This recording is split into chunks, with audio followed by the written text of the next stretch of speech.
ॐ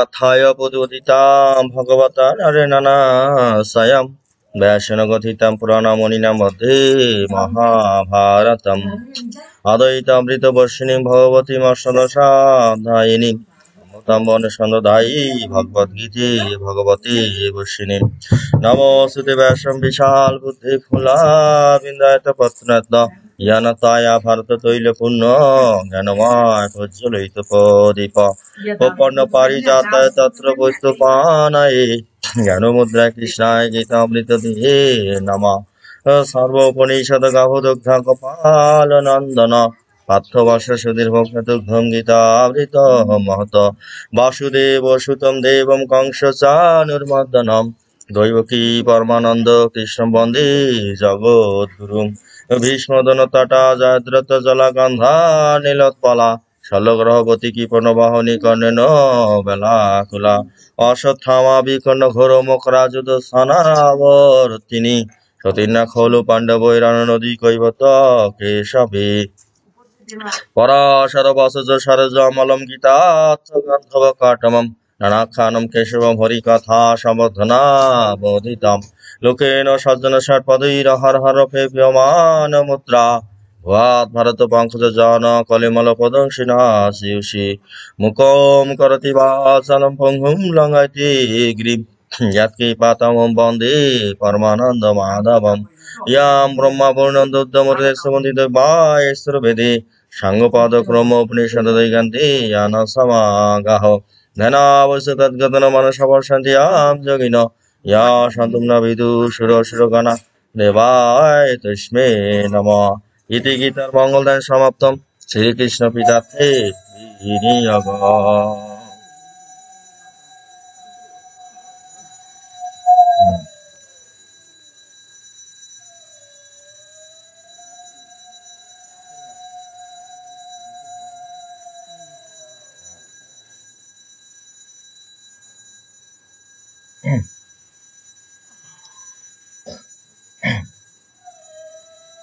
মানে গীতার হচ্ছে আমরা হচ্ছে 42-43 নম্বর শ্লোক পড়ি বিশ্বরূপ দর্শনে একাদশ অধ্যায়ে ভগবান অর্জুন বলতেছেন ইয়া সাব অসামর্থ্যম অকিতোষি বিহার সজ্জাসন ভোজনেষু একদ্বাপি অস্তিত্ব তৎসমক্ষম তৎক্ষমায়া তামহমাপ্রেয়ম। অনুবাদ: অর্জুন বললেন, বিহার, শয়ন, উপবেশন ও ভোজনের সময় কখন একাকী এবং কখন বন্ধুদের সমক্ষে আমি যে তোমাকে অসম্মান করেছি, হে অচ্যুত, আমার সে সমস্ত অপরাধের জন্য তোমার কাছে ক্ষমা প্রার্থনা করছি। বৈজ্ঞানিক বিশ্লেষণ: যে শিখন শেখানোর প্রক্রিয়ায় আন্তঃব্যক্তিক বুদ্ধিমত্তা বিশেষভাবে কার্যকরী।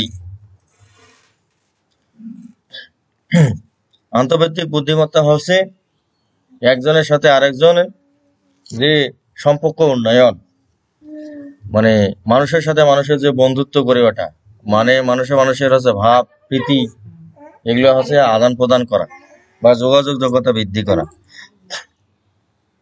যে সকল শিশুর হচ্ছে আন্তঃব্যক্তিক বুদ্ধিমত্তার বিকাশ ঘটানো অনেক কৌশল অবলম্বন করা হয়। তা আন্তঃব্যক্তিক বুদ্ধিমত্তা সম্পন্ন শিশুর সকলের সাথে মেশার সামর্থ্য অর্জন করে। সে তার সাথীর সাথে আন্তরিকতার সাথে অনেক বিষয় আদান প্রদান করে। তখন শিখন শেখানো কার্যকর হয়, আনন্দ ঘন। সেরূপ অর্জুন ও ভগবানের সম্পর্ক অতি আন্তরিক। তাই ভগবানের সাথে বিহার, শয়ন, উপবেশন ও ভোজনের সময় তাদের মধ্যে কোনো পার্থক্য খুঁজে পায়নি। একান্ত বিশ্বাস ও আন্তরিকতা সকল ক্ষমারযোগ্য অপরাধ থেকেও ক্ষমারযোগ্য হয়ে যায়। অনেক সময় মানুষের অনেক সময় হচ্ছে আন্তরিকতা যদি থাকে, তাহলে কি হয়, মানুষ অনেক বড় বড় অপরাধও যদি করে, সেই অপরাধ থেকেও হচ্ছে মুক্তি লাভ করে এই আন্তরিকতার কারণে। মানে অনেক ভুল ভ্রান্তি থেকে মানুষ আছে মুক্তি লাভ করতে পারে। এই যে সবার সাথে সম্পর্ক উন্নয়ন তা হচ্ছে খুবই গুরুত্বপূর্ণ বিষয়। সেই রকম অর্জুন ভগবানের সাথে এমন তার প্রখর সম্পর্ক ছিল, যে সম্পর্কের কারণে সে ভগবানও সবসময় বন্ধু এবং সখা মনে করেছিল। আমরা এখনো ভগবানকে বন্ধু এবং সখা ভাবার কল্পনাই করি না। তারা বলছে পিতাশী লকস্য চরা চরস্য তমস্য পূজ্যস্য গুরু গরিয়ান নতা সমস্তি অভতিক কুতন্ন লকত্রমপি অপ্রতি প্রভাব। অনুবাদ: হে অমিত প্রভাব, তুমি বিশ্ব চরাচর জগতের পিতা, পূজ্য, গুরু এবং গুরু শ্রেষ্ঠ। তাহলে ভগবানই সবকিছু। বলছে যে ভগবানই এই জগতের পিতা, এই জন্য সবচেয়ে পূজনীয় ব্যক্তি এবং গুরু শ্রেষ্ঠ। মানে ভগবানই সবকিছু। ত্রিভুবনে তোমার সমান আর কেউ নেই, মানে ভগবানের সমান এই ত্রিজগতে আর কেউ নেই। ত্রিভুবনে আমাদের স্বর্গ, মর্ত্য, পাতাল, এই তিনটে ভুবনে ভগবানের সমকক্ষ আর কেউ নাই। এই কথা এখানে বলছে। অতএব তোমার থেকে শ্রেষ্ঠ অন্য কে হতে পারে? মানে তোমার সে শ্রেষ্ঠ আর কেউ নাই, ভগবানই একমাত্র শ্রেষ্ঠ ব্যক্তি। বৈজ্ঞানিক বিশ্লেষণ। মনুসংহিতার প্রথম অধ্যায়ের মন্ত্র 10-এ উল্লেখ করা হয়েছে আপো নারা ইতি পোক্ত আপো বৈ নরস সুনবহ তা ইয়াদাস্য শয়নম পূর্বম তেন নারায়ণ স্থিত। অর্থাৎ নর নারায়ণ পরমেশ্বরের দেহ হইতে জল সৃষ্টি হইয়াছে বলিয়া ইহাকে নার বলা হয়। যেহেতু এই জল সকল প্রলয়কালে পরমাত্মার অয়ন অর্থাৎ স্থান হয়, এই জন্য পরমাত্মা নারায়ণ শব্দে কথিত হইয়াছেন। মানে আমরা যে ভগবানকে যে নারায়ণ বলি আমরা মনুসংহিতার সূত্র অনুযায়ী তাকে নারায়ণ বলা হয়। যে ভগবান সবসময় জলের মধ্যে অবস্থান করেন। এই যে জলের মধ্যে ভগবান সবসময় অবস্থান করেন, সেই জন্য ভগবানকে বলা হয় নারায়ণ। মানে নর রূপে জলের ভিতরে অবস্থান করেন। আর নর মানে মানুষ, আর অয়ন মানে জল। ঠিক আছে, মানে নর রূপে যিনি জলের মধ্যে যখন অবস্থান করেন তিনি তখন নারায়ণ। মনুসংহিতায় বলছে, এই জন্য আমরা ভগবানকে নারায়ণ বলে সম্বোধন করি। যে অর্থাৎ নর নামক পরমেশ্বরের দেহ হইতে জলের সৃষ্টি হইয়াছে। মানে এই যে জল যে হয়েছে ভগবানের শরীর থেকে উৎপন্ন হয়েছে জলের সৃষ্টি। যে নর নামক পরমেশ্বর দেহ হইতে জলের সৃষ্টি হইয়াছে বলিয়া ইহাকে নার বলা হয়। যেহেতু এই জল সকল প্রলয়কালে পরমাত্মার অয়ন অর্থাৎ স্থান হয়, এই জন্য পরমাত্মা নারায়ণ শব্দে কথিত হইয়াছে। পরমাত্মা থেকেই এই চরাচরে সৃষ্টি হয়েছে বলেই তিনি জগতের পিতা, পূজ্য, গুরু এবং গুরুশ্রেষ্ঠ। পরমাত্মা যখন যা সৃষ্টি করতে ইচ্ছা হয়েছে তখন তা সৃষ্টি হয়েছে এবং সকল সৃষ্টি ঘটনায় বিচ্ছিন্ন।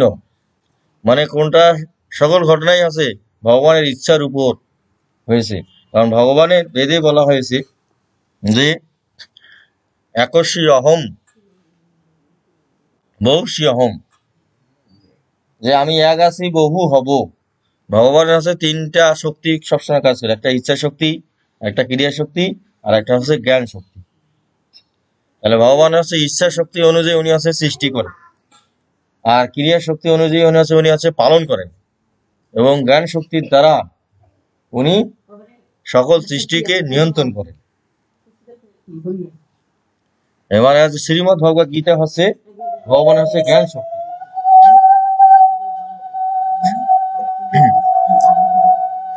যে সকল সৃষ্টি ঘটনায় বিচ্ছিন্ন, যা মহাবিশ্ব সৃষ্টির তত্ত্বকে ইঙ্গিত করে। মহাবিশ্বরণ তত্ত্ব অনুসারে মহাবিশ্ব একটি অতি ঘন বিদ্যুৎগত অবস্থা থেকে উৎপত্তি লাভ করেছে।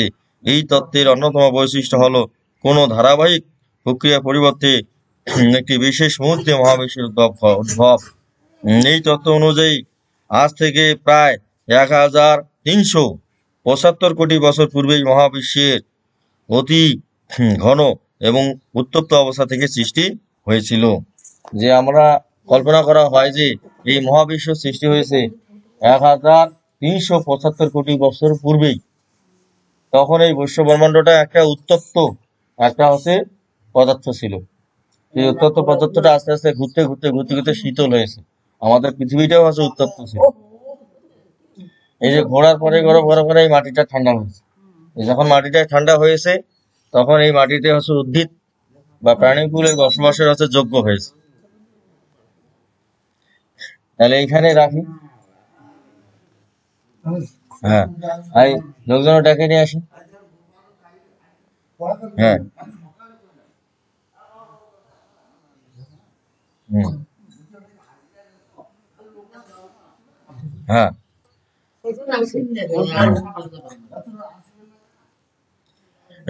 তস্মাৎ প্রমাণ পনিধায় কায়ম অপসাদায় তম অহম ঈশ্বময় ইত্তম পিতব পুত্র পুত্র সকব সুখ প্রিয়া প্রিয়ায়সী দেব সধুম। জনুবাদ, তুমি সমস্ত জীবের পরম পূজ্য পরমেশ্বর ভগবান, তাই আমি তোমাকে দণ্ডবত প্রণাম করে তোমার কৃপা ভিক্ষা করছি। হে দেব, পিতা যেমন পুত্রের, সখার প্রেমিক যেমন প্রিয়ার অপরাধ ক্ষমা করে, তুমিও সেভাবেই আমার অপরাধ ক্ষমা করতে সমর্থ।